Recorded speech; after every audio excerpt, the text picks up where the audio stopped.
All right, Ryan. Would you go ahead and head upstairs and take a nap? Feeling sleepy, guys. Oh, I gave it a penthouse. God damn. Right. What the fuck?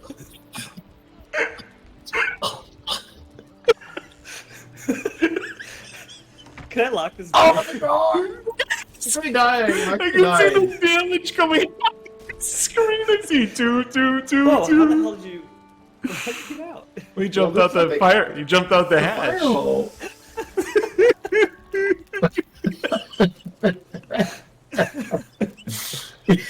How long have you guys been fucking doing that? For the last 20 is No. glory minutes. Only 2 minutes. Ryan, your health is like ding, ding, ding, ding, ding, ding, ding. I was like, oh, this is funny. I'm sure I'm actually dying.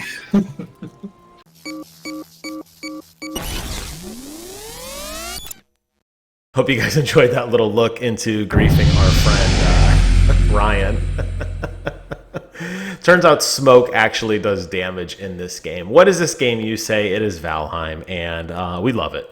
I bought it on Steam Early Access a few days ago. I heard about it through the internet forums, believe it or not. NeoGAF and Reset Era, a lot of people are talking very highly of this game.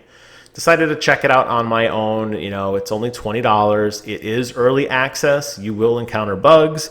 You will find things that are broken. You will find systems that don't make sense. But it's okay.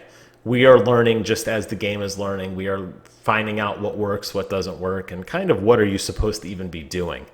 And essentially, you are a Viking, and you're basically ready to go to Valhalla. But you got to prove yourself, and you're going to do it by entering this world, walking around, and essentially what it boils down to is killing enemies using their bodies to summon even harder enemies, and then killing them to kind of win the game. But it's not that simple. You're going to have to build a base. You're going to have to forage for food, and you're going to have to kill enemies and harvest their skin to make different types of armors and weapons and different pieces of gear. It does have a pretty basic crafting system, but one that's totally serviceable that will allow you to build your own longhouse, or in our case, a little beachside cottage with a chimney system that goes right into poor Ryan's room there.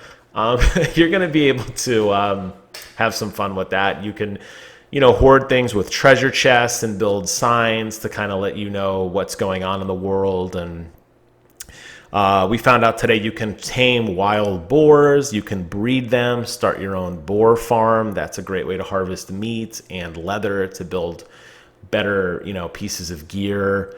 You craft weapons, you can craft a fishing raft, just a lot of different exploration type things. Now, you'll notice it is a third-person game, and the graphics aren't the best. It's stylized. It's intentionally stylized. Kind of reminds me of PlayStation 1, maybe PlayStation 2, kind of those almost N64 like polygon wraparound textures that you see, where sometimes a texture looks kind of flat and it's two-dimensional, but it's wrapped around a 3D object. You're going to see a lot of that here, but there's been a lot of attention to detail. I think the water looks beautiful. I think the grass and the foliage and everything has a nice look to it. The way the smoke works, how it's, how it billows and kind of bounces off structures. Even the lighting effects are very well done. Heavily stylized game, but I think beautiful for it, and I'm really enjoying my time with it. It's crafting games like this, exploration games like this that I think draw me to them because there's always a sense of wonder. If you've played any of the other big ones like Rust or Ark, I think you'll know what I'm talking about, where you basically log in and you really have no idea what you're doing. And that's kind of the fun of it. Just kind of figuring it out, teaming up with your buddies and just kind of like, oh, cool, you can do this or you can do that. And kind of collectively agreeing not to cheat online, number one. And in a game like this that's still really in its infancy, you really can't cheat even if you wanted to. There's not really a lot yet to do in terms of like guides because nobody knows anything yet. And that's what makes it fun being on the kind of the brink of this.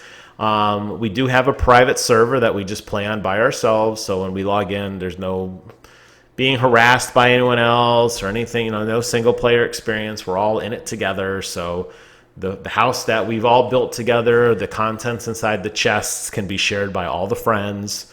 We all collectively kind of have our, I wouldn't say jobs per se, but we all kind of go out and try to, feed the machine. As a matter of fact, this was recorded last night.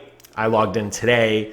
After I went to bed, Ryan built an entire base around, or an entire fort around our house. We have this giant, like, kind of security gate now, which is actually really cool.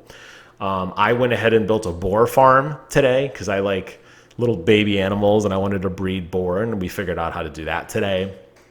So everybody just kind of, has some fun and does stuff and kind of plays together and works together. And I think that sense of exploration and wonder is really well suited for a game like this. It runs really well. It does offer ultra widescreen support.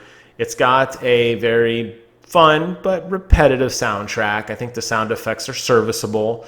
The interface, not perfect, but could use some work. But again, you're talking early access. You're going to see things where items you pick up just teleport into you. The trade mechanic doesn't make a whole lot of sense on how you trade with other people.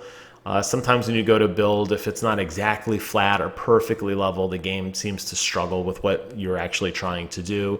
But these are things that we just accept and we understand. You're paying a discounted price. I assume when this game launches, it'll probably be full price, probably the $50, $60 price range. But you're kind of taking a chance on the developer, and they're giving you a little bit of a discount, which is why it's currently available for $20. And you're also going to find bugs like that neck who was standing in the fire back there, who only I could see apparently, which was kind of odd. As I mentioned, the goal is to basically kill these animals and summon, I assume, some final boss in this area. Since the time of this recording, we actually did take out the first boss by collecting deer trophies, making a sacrifice to a special altar out in the forest, and taking it down. Everything being procedurally generated means no two worlds will ever be the same. You don't know what you're going to experience when you kind of walk out in the wild, although we do know we're in what is considered the starting area is the meadows. Eventually, you have to work into harder areas. And to do that, of course, you need to have the right gear. And that's where the crafting and the gathering system comes in place. Your character will get wet. Your character will get hungry. Your character will get cold. Your character will get tired. These are all needs that have to be met and managed in order to survive. You see in the bottom left corner there, I have 33 health, and my hunger meter is starting to deteriorate, and the little bit of food I ate is starting to wear off, that piece of chicken, or meat rather. So you can collect berries and you can harvest animals, whether it be deer meat or boar meat or what other kind of meat is out there. I don't even know yet.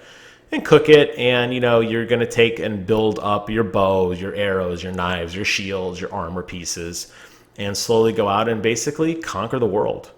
And I think that's really where a lot of it, you really start to have a lot of fun with this game as you kind of grow and learn to see what you can build, and you push yourself in that direction because you want to know what's next. Perfect example here, we are surrounded by water, at least on our south side of our map.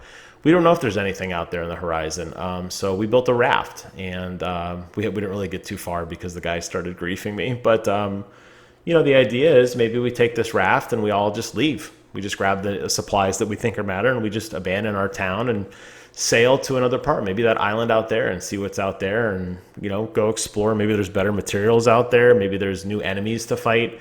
You just kind of don't know what to expect. I think there's kind of like an adventure around every corner.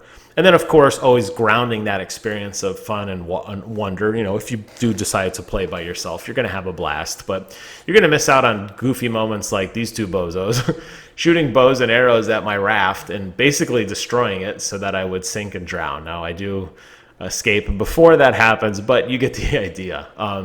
And that's where I think it's fun to have a community of friends who all have computers and, having the ability to set up a private server, put a password on it. No one can mess with us because we do some hard work. Like I said, I logged in today.